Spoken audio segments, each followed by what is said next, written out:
નમસ્કાર દર્શક મિત્રો, હું છું તલાટી કમ મંત્રી ભાવેશભાઈ ગેવરિયા. ફરી આજે એક નવી ખેડૂતોની સબસિડી માટેની યોજના સાથેના વિડીયોમાં આપ સૌનું હાર્દિક સ્વાગત કરું છું. મિત્રો, શું આપ જાણો છો કે સરકાર દ્વારા ખેડૂતોને મિની ટ્રેક્ટરની ખરીદી માટે દર વર્ષે સબસિડી આપવામાં આવે છે અને આ સબસિડી માટેની યોજનાના ઓનલાઈન ફોર્મ ભરાવાનું હાલમાં જ સરકાર દ્વારા જાહેર કરવામાં આવ્યું છે. તો આપણે આજના વિડીયોમાં એ જાણીશું કે આ ઓનલાઈન ફોર્મ ક્યારથી ભરવાનું શરૂ થાય છે, તેમજ આ ફોર્મ ભરવાની છેલ્લી તારીખ કઈ છે અને આ ફોર્મ ક્યાંથી અને કેવી રીતે ભરી શકાય, તેમજ આ ફોર્મ ભરવા માટે કયા કયા ડોક્યુમેન્ટની જરૂર પડે અને આપની અરજી મંજૂર કરવામાં આવે ત્યારબાદ આપના દ્વારા કઈ પ્રોસેસ કરવાની, તેમજ સાધનની ખરીદી કેવી રીતે અને ક્યાંથી કરવી અને આપના ખાતામાં સબસિડી આપને ક્યારે મળે. તો મિત્રો, આ તમામ માહિતી માટે આપ સૌ આ વિડીયોમાં અંત સુધી જોડાયેલા રહેશો. તેમજ દર્શક મિત્રો, ખાસ આપને એક વાત જણાવી દઉં કે જો આપ અમારી આ યુટ્યુબ ચેનલ ગુજરાત હેલ્પલાઇનમાં નવા હો અને હજુ સુધી આ ચેનલને સબસ્ક્રાઈબ કરેલ ન હોય તો આ ચેનલને આજે જ સબસ્ક્રાઈબ કરશો, તેમજ જે બાજુમાં બેલ આઇકોન છે તેને પર ક્લિક કરશો, જેથી સરકાર દ્વારા વખતો વખત જ્યારે પણ કોઈ આવી યોજનાઓ જાહેર કરવામાં આવતી હોય એની માહિતી વિડીયોના માધ્યમથી આપના સુધી સમયસર, ઝડપી અને સચોટ મળી શકે. એ માટે ચેનલને સબસ્ક્રાઈબ કરવા વિનંતી. મિત્રો, હવે આપણે વાત કરીશું કે ટ્રેક્ટરની ખરીદી પર કેટલી સબસિડી આપવામાં આવે છે.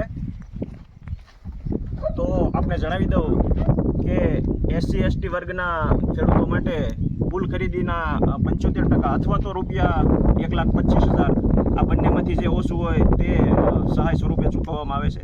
જ્યારે અન્ય વર્ગના ખેડૂતો માટે કુલ ખર્ચના 50% અથવા તો 75,000 આ બંનેમાંથી જે ઓછી રકમ હોય તે તેમને સહાય પેટે ચૂકવવામાં આવે છે.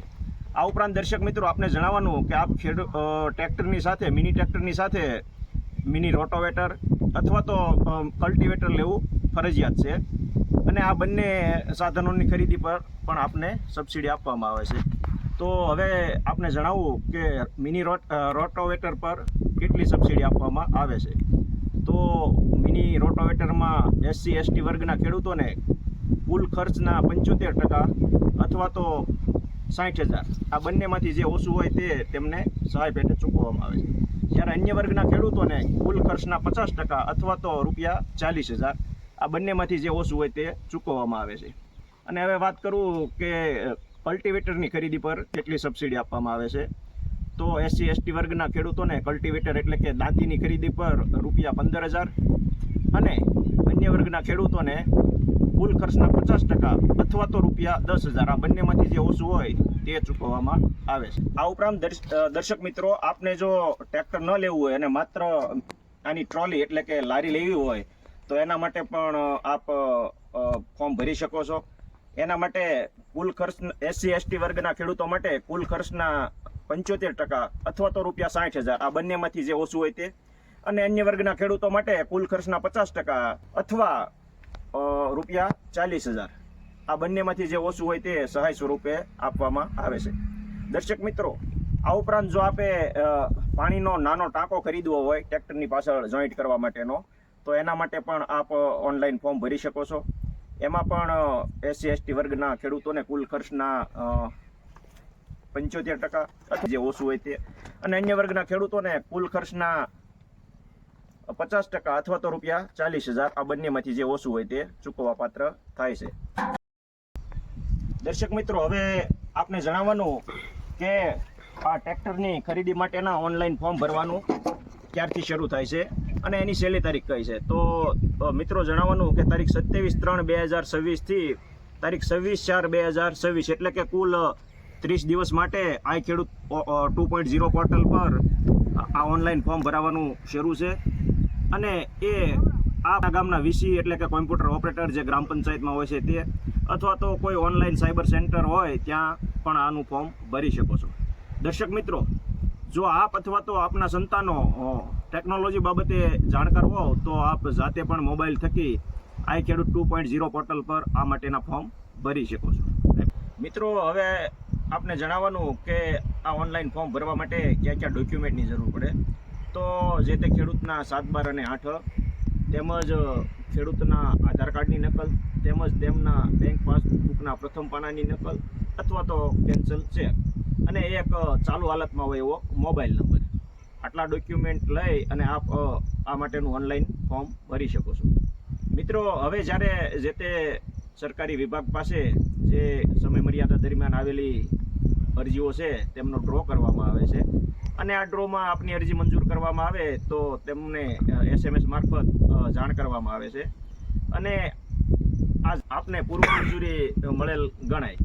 અને આ પૂર્વ મંજૂરી મળ્યા બાદ સમય મર્યાદા જે આપને જણાવવામાં આવ્યું હોય એ સમય મર્યાદા દરમિયાન આપના દ્વારા જે સરકાર માન્ય ડીલરો નક્કી કરવામાં આવેલ હોય તેમના પાસેથી આ સાધન, ટ્રેક્ટર, ટ્રેલર અથવા રોટોવેટર, આપે જે વિભાગમાં ફોર્મ ભર્યું હોય એ સાધન ખરીદી અને ત્યારબાદ તેમના GST સાથેના પાકા બિલ સહિતના અન્ય ડોક્યુમેન્ટો સમય મર્યાદા દરમિયાન રજૂ કરવાના રહે છે. હવે મિત્રો, આપને જણાવી દઉં કે આ ટ્રેક્ટર અથવા તો ટ્રેલર અથવા તો અન્ય સાધનની ખરીદી કર્યા બાદ કયા ડોક્યુમેન્ટ રજૂ કરવાના અને ક્યાં રજૂ કરવાના. તો આના માટે જે અગાઉ તમે અરજી કરી હોય તેની પ્રિન્ટ કાઢી તેમાં સહી કરી, તેમજ તમારા આધાર કાર્ડની નકલ, બેંક પાસબુકની નકલ, તેમજ જો સંયુક્ત ખેડૂતો હોય તો અન્ય ખેડૂતોની સંમતિ કે જે અરજી સાથેના પાછળના પાનામાં પ્રિન્ટ થઈને આવેલી છે તેમાં જે બાકીના ખેડૂતો હોય, 7/12 નામ હોય, તેમની સંમતિ માટેની સહી મેળવી લેવી. તેમજ જે સાધન ખરીદ્યું હોય તેનું પાકું GST વાળું બિલ જોડવું. તો આપણે ટ્રેક્ટરની ખરીદી કરી હોય તો તેની RC બુક અને વીમાની વિગત, તેમજ જો SC/ST વર્ગના ખેડૂત તરીકે આપે અરજી કરેલ હોય તો જાતિનું પ્રમાણપત્ર જોડવું. અને આપે જે વસ્તુની ખરીદી કરી હોય તેની પાસે લાભાર્થીએ ઊભા રહી અને લોકેશન સાથેનો 4x6નો એક ફોટો. આ તમામ ડોક્યુમેન્ટ આપના જિલ્લાની નાયબ બાગાયત નિયામકની કચેરી ખાતે જમા કરવાના રહેશે, તેમજ ઓનલાઈન અપલોડ પણ કરવાના રહેશે. હવે વાત કરીએ આગળ, તો આ ડોક્યુમેન્ટ જમા થયા બાદ નાયબ બાગાયત નિયામક શ્રીની કચેરીના કર્મચારી દ્વારા આપના દ્વારા જે વસ્તુ અથવા તો સાધનની ખરીદી કરવામાં આવેલ છે તેની સ્થળ પર ભૌતિક ચકાસણી કર્યા બાદ આપને સહાય મંજૂર કરવા બાબતની આગળની કાર્યવાહી કરવામાં આવશે. અને આપ પાત્રતા ધરાવતા હો અને આપે જે વસ્તુ ખરીદી હોય એ સરકારશ્રીના નિયમાનુસારની હોય તો આપને આપના ખાતામાં જ જે લાગુ પડતી સહાયની રકમ છે એ સીધી ચૂકવવામાં આવતી હોય છે. તો દર્શક મિત્રો, આપ આમાં જણાવેલ કોઈ પણ સાધનની ખરીદી કરવા માટે સમય મર્યાદામાં ઓનલાઈન ફોર્મ ભરી નાખશો. અને મિત્રો, જો આપને આ અમારો વિડીયો ગમ્યો હોય અને આપ એવું ઈચ્છો કે આ વિડીયો અન્ય લોકો સુધી પહોંચે અને બીજા અન્ય ખેડૂતો પણ આ યોજનાઓનો લાભ લે, એ માટે આ વિડીયોને શેર કરજો. તેમજ જો આપ અમારી આ YouTube ચેનલ ગુજરાત હેલ્પલાઇનમાં નવા હો તો આજે આ ચેનલને સબસ્ક્રાઈબ કરશો, જેથી સરકાર દ્વારા અવારનવાર બહાર પાડવામાં આવતી વિવિધ સરકારી યોજનાઓનો માહિતી સાથેના વિડીયો આપના સુધી સમય મર્યાદામાં પહોંચી શકે. આ ઉપરાંત દર્શક મિત્રો, જો આપને આ યોજનાનો લાભ લેવા માટે ફોર્મ ભરવાથી લઈ અને અન્ય કોઈ બાબતે પ્રશ્ન કે મૂંઝવણ કે સમસ્યા હોય તો આપ કોમેન્ટ બોક્સમાં એ માટેની કોમેન્ટ કરજો. અમે આપને એ માટેના પ્રત્યુત્તર તથા આપની મૂંઝવણ દૂર કરવાનો પ્રયત્ન કરીશું. આભાર.